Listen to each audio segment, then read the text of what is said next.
আমি তো দেখে ফেলেছি। কি লজ্জা, কি লজ্জা, কি লজ্জা। বেশ করবো, হাসবো, একবার হাসবো। ঠিকই মেয়ে একটা ব্যথা করলে মতো কথা বলে ব্যথা দিলাম তো টিলিং টিলিং টিলিং টিলিং করতে। লজ্জা, কি লজ্জা। এই আসছে একটা পাশে কথা বলে চড়ে ফেলে দেবো। আলা কত্তল আলা গাঁজা খেলে হলে মেয়ে খেলে খাবে ব্যাডমিন্টন খেলা দিতে গিয়ে আবার কোলাকুলি করা সবাইকে বলে দেবো। খবরদার বলছি, একটা কথাও কাউকে বলবে না। যদি একটা কথাও তুমি কারোর কাছে বলছো না, তাহলে কিন্তু খুব খারাপ হয়ে যাবে।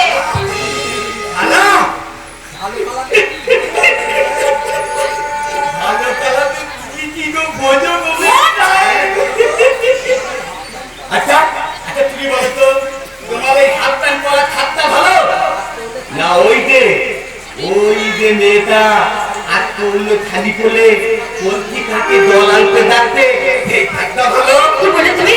হাত পরে শাড়ি তোমার ওই ব্যথা লেগের মতো ছোট ছোট চুল কেটে ওই খাতটা ভালো না ওই কাজল মেয়েটা এলো তুলে হেঁটে চলেছে সেই খাতটা ভালো? বলে কাজল কালো মেঘের মতো এলো চুল। তোমরা এমন আধেকটা কাপড় পরো বলেই তো আজকের দিনে ছেলে মেয়েগুলো তোমাদের দিকে ঠিকটা নেই ইয়ালকি বলে হাততালি দেয়। লেখাপড়া থেকে পণ্ডিত হলে বুঝি লজ্জা ধরন ফটকিতে হারিয়ে দেয় না। কি বলে তুমি? তখন থেকে আমার জ্ঞান দিচ্ছে ওটা তোর বাড়ির বউ।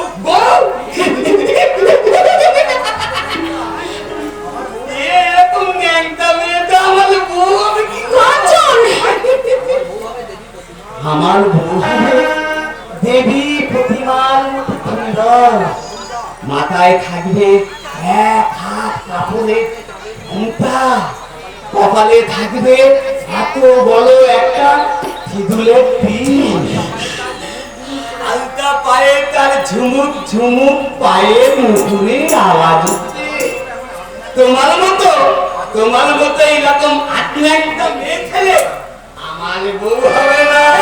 কি বলছো তুমি? তখন থেকে তোমার অনেক অধ্যত্ত সহ্য করছি, কিন্তু আর নয়। কাঞ্চন, ওকে তুমি বলে দাও যে বাবারের গলায় কখনো মুক্তর গলা শোভা পায় না। আমার মতো কনভেন্টে পড়া দেবী রাইকে জ্ঞান দেবে ওর মতো একটা হাঁপা বাবা মূর্খ ছেলে, সেটা কিন্তু শোভা পায় না। ঠিকই বলেছিলেন, ওকে আমি এমন শিক্ষা দেবো আর কখনো এমন দুঃসাহস দেখানোর ক্ষমতা পায় না।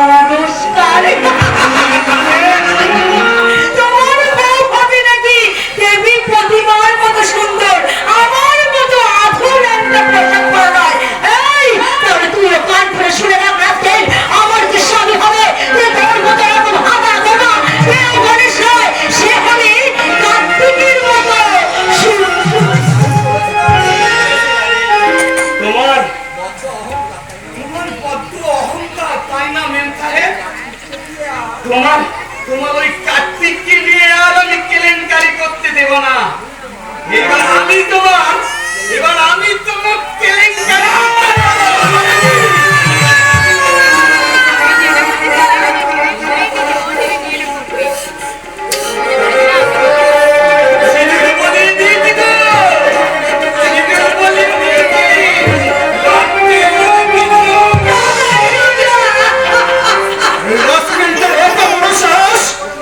আমার বোনের মান সম্মান নিয়ে এভাবে ছেলে মেয়ে খেলায়। হ্যাঁ, পরিচিত তো বই, কিন্তু তার আগে ওকে আমি নিজের হাতে উচিত শিক্ষা দেবো। দাদা শোনো, তুমি বলতে পারো দাদা শোনো, আমার কি হবে? আমার এই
অসুবিধা করছিস